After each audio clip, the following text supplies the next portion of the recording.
The Sam Raimi Spider-Man trilogy is perhaps still the most regarded Spider-Man franchise of them all, and with them having just been re-released in theaters, doing pretty well at the box office, as well as new speculation that Raimi could be involved in the next Spider-Man movie for Marvel with Tom Holland, or perhaps doing another Spider-Man 4 with Tobey Maguire. It was the perfect opportunity to go back and rewatch these films. So now today, we are going to rank them from the worst to the best. Before we get started, be sure to add your ranking of the Raimi trilogy down in the comments below. And with all that out of the way, let's kick it off with number 3.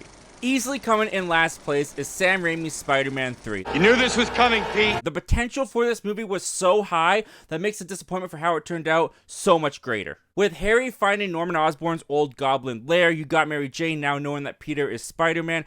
Everything in this movie was set up to be such a grand finale. And granted, as a kid, I really enjoyed Spider-Man 3, especially for the action sequences. Spider-Man 3, even today, I'll give it the credit, it's got some of the best action in the Raimi trilogy. I mean, the end finale alone with Sandman, Venom, taking on Spider-Man and Harry Osborn.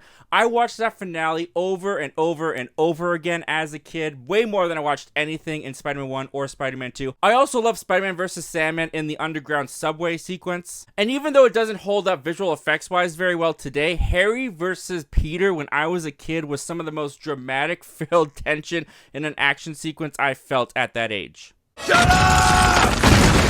But even with all that great stuff that Spider-Man 3 does have within it, I mean, this one, it just fumbles the ball in so many ways. As mentioned before with Harry versus Peter, set up so beautifully at the end of Spider-Man 2 for Harry to become the antagonist in Spider-Man 3.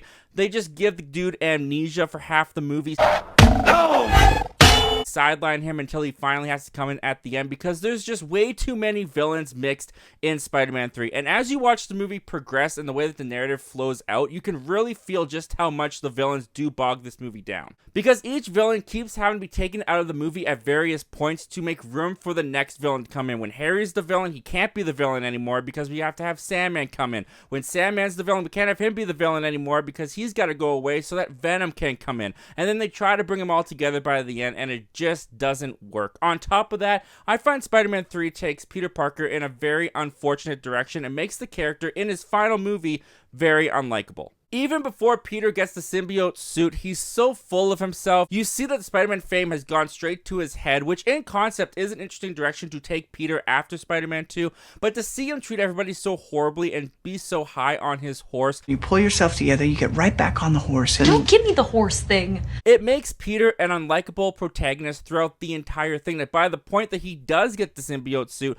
you don't really feel his fall from grace. You just think he's becoming even more of a dick than he was at the beginning of the movie. And yes, of course, the symbiote suit moments in this movie, they are very disappointing. The way that Sam Raimi decided to go about the symbiote suit, because it's very famously known that Sam Raimi did not want Venom in this movie. Sony forced him to include Venom, even though Sam Raimi made it clear that he was not a fan of the character. They insisted he be in it, and Sam Raimi included him in only ways Sam Raimi could. He was trying to have Brock be a mirror image of Peter Parker. They both are photographers. They both intend to marry the girl they love, but Brock goes down a much darker path and is more sinister and deceitful than Peter Parker is. So when Peter gets the symbiote suit and stops acting like himself, and then Brock gets the Venom suit, it's supposed to work symbolically, and it just doesn't. And especially for the character of Venom, which my hot take in this movie is, I don't think this Venom is as bad as people think it is. I do think the essence of what the Venom character was in the comics, why Venom and Brock both hate Peter and why they team up, is somewhat implied in the movie.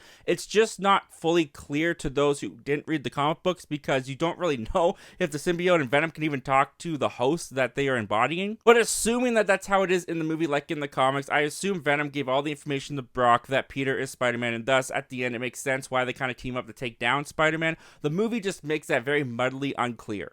In the end, Spider-Man 3 just ends up being a pretty disappointing finale in what was teed up to be one of the greatest movie trilogies of all time. Now dig on this.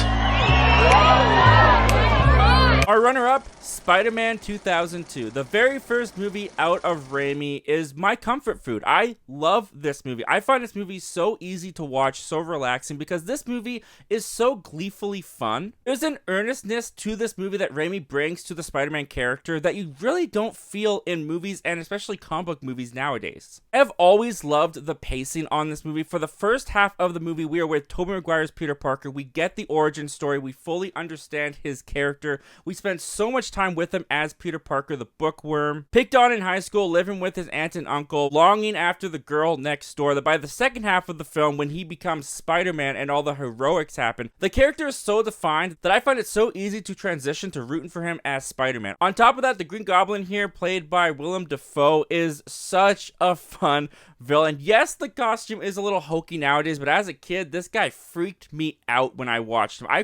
Whenever Green Goblin came onto the screen when I was a kid, I darted out of the room. In fact, I wanted to see Spider-Man 2 in theaters with my dad, but my dad told me I could only see Spider-Man 2 if I could get through the Green Goblin transformation scene in Spider-Man 1. We sat down, we put the movie on. As soon as Willem Dafoe is shaking his head on that table, grabs the guy by the throat, and jumps up in that weird, creepy position, I am out. I ran out of the room. I didn't even last the first, 30 minutes of Spider-Man. And I did not get to see Spider-Man 2 in theaters. But now that I'm all grown up, I just find this performance so much fun. I mean, Willem Dafoe is obviously having a ball in this role. And the final battle between Spider-Man and Green Goblin is one of the more gritty and grounded final battles in any comic book movie ever. I mean, Spider-Man gets his butt kicked, he is bloody, his mask is ripped, his suit is being torn. You don't get real violent, tangible action in superhero movies like this anymore, and while it's smaller and contained, it doesn't have the big CGI effects to go along with it. The story of Norman Osborn and Peter Parker, Spider-Man and Green Goblin is such a relational conflict that it's so investing, and when Norman eventually does reveal himself, tries to kill Spider-Man and dies, in what is a little bit of a hilarious fashion,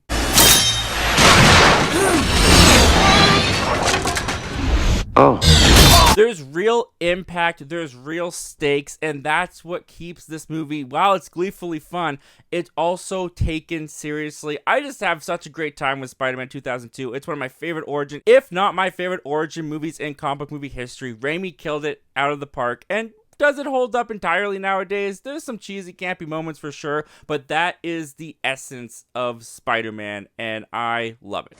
But coming in first place is Spider-Man 2. Now look, everyone has their definitive version of Spider-Man, what you grew up with, what you prefer to see in Spider-Man. A lot of people love Into the Spider-Verse, Across the Spider-Verse, the Multiverse, a bunch of Spider-Man in the movies. I really enjoy those movies too, but Spider-Man 2, this is my definitive Spider-Man. This is Spider-Man trying to balance that double identity of being Peter Parker and being Spider-Man, and every time he tries to do something as Peter Parker, the responsibility gets in the way, and his greater obligation to being the hero ruins his personal life. And we see this deterioration of Peter's life all throughout Spider-Man 2. It ruins his relationship with Harry, with Aunt May, with MJ. And what Spider-Man 2 also does is it goes deeper into the meaning behind Spider-Man, because Peter Parker, why is he Spider-Man? Why does he do it? Why can't he just quit? This movie answers the question. He does quit. And when he quits, his life gets better. He does have a better life away from Spider-Man. But with great power, there must also come great responsibility, and that is what this movie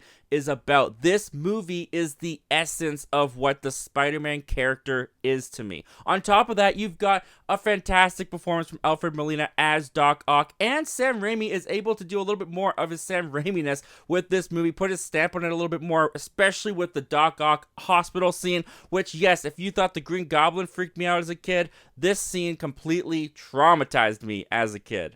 It was probably a good thing my dad didn't let me see this in theaters. On top of the great characterization as well as the great drama in Spider-Man 2, there are some phenomenal action sequences in this film. Not only is the scale and scope so much bigger than the previous film, and I think Spider-Man swinging through the city of New York has still never looked better than it does here in Sam Raimi's Spider-Man 2, but you also get real great developed drama with Peter and MJ and Peter and Harry, as well as incorporating the villain into Peter's personal life as well by having Doc Ock be Dr. Octavius, who is basically Peter Parker's mentor before he becomes Doc Ock. I mean, all of it is just written so nicely and intertwined together without being overly convoluted. And I mean, come on, it's got the train sequence in this movie. Probably top 5 of the best Spider-Man fight sequences across all of the Spider-Man franchises we've had up until this point. I never get tired of Spider-Man 2. Every time I watch it, it always impresses me and always reminds me why I love this character. I think Raimi really captured